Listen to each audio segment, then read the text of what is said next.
নিষিদ্ধ রাজনৈতিক দল আওয়ামী লীগের দিল্লি এবং কলকাতায় কার্যক্রম বন্ধ করতে ভারত সরকারকে চিঠি দিয়েছে পররাষ্ট্র মন্ত্রণালয়। বুধবার পররাষ্ট্র মন্ত্রণালয় এক বিবৃতিতে এই তথ্য নিশ্চিত করেছে।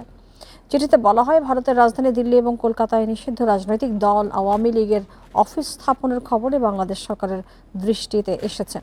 ভারতে আওয়ামী লীগের নেতৃত্বে বাংলাদেশ বিরোধী কার্যকলাপের ঘটনা ঘটেছে। চিঠিতে আরও বলা হয়েছে, মানবতা বিরোধী অপরাধের আসামি ভারতে পলাতক আছেন, সেখানে তারা বাংলাদেশ বিরোধী কাজ করছে।